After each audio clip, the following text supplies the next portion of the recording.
Welcome to the walk around review of the Keeway K-Lite 125. I have been using this motorcycle now for exactly 2 months, and it is, if you just look at it, is a stunning bike.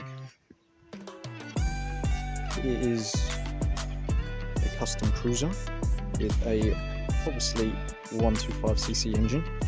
It comes up with, I believe, don't quote me, but I believe somewhere near enough 10.7 brake horsepower. For most people, you would think that's a little bit low on the 125 side, but if you're an average weight human being, you can get to 17 miles an hour with it screaming its head off at 9,000 revs or more. But compared to its bigger sister, the Superlight, this bike is a very, very clean, good looking ride. I'm not going to bore you with the dimensions and the specs of the bike. You can easily find that on the Keeway website. I'm just going to give you the opinions and the experiences of being an owner of a Keeway K-Lite 125. Things I instantly love about the bike. First of all, standing stationary whilst turned off. I love the brakes. Big massive discs with dual pistons at the front and at the rear ensures you are going to stop quicker than the vehicle in front. I also like having 2 rear suspensions. You have one spring and shock there and another spring and shock there. It is very symmetrical, helps the bike look a lot better, and if you're a big person, it really does help smooth out those bumps. But if you're a light person, it can feel very stiff, but it will depend on whatever rider you are. Other good things about the bike is the seat. It is quite long, and I find it comfortable for the long rides. Where the back of the seat curls up, it really sucks in the bottom and makes it a very comfortable ride. I've added my own tank sticker there to prevent the scratches. If you get a black and silver one, it definitely matches the style of the bike. The next best thing about this bike is the sound of the exhaust. For a 125, this has a nice deep little grunt. So when you start her up, you get a nice little digital dash.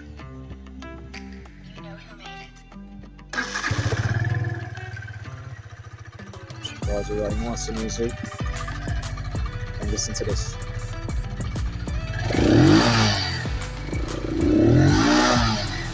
Comes with a nice bellow.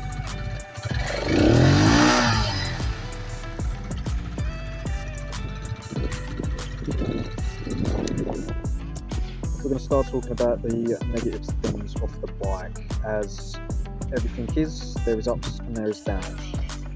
I don't have many downs, but the downs that I do have do affect the feel of the bike immensely. So this might be a little bit of a nitpick, but the kickstart, not sure if you can see, yeah, it sticks out quite a way. So if you do not keep your feet very forward on the pegs, you are getting a little reminder that the kickstart is at the back of your leg or at the back of your knee. Negative thing about the motorcycle's gearbox is trying to find neutral. It is hit and miss. You may get it, you may not get it. Sometimes the neutral will be displayed on the display, but the bike will still feel like it's in gear. Other than the neutral, the rest of the engine in the gearbox is quite solid, robust, and runs smoothly. Last but not least, the final drawback of the Keeway K-Lite 125 is old school halogen bulbs. I prefer my LEDs because they are brighter and they have more longevity, but the bike does come with halogen bulbs. So the first thing I recommend anybody do if they purchase a Keeway K-Lite 125 is to replace it with a high-powered LED. Make sure your LED has more than one LED output. See, mine has two, one on either side. So you get an even spread. I even changed the side light bulb to LED as well. It will change how you drive at night for the better. So we talked about the bike, we talked about the pros and cons. So how was the Keeway K light to ride? I don't know. Well, as a 125, I think it's fantastic.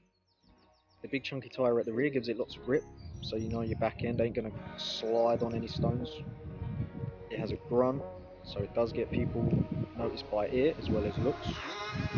And yeah, it's a 125. It's a good bike to ride. It's comfortable. The long journeys don't do your back in. There's no pressure on your shoulders and your elbows. As long as you've got enough clearance from your knee to avoid the kickstart, it's pretty good. It's pretty good.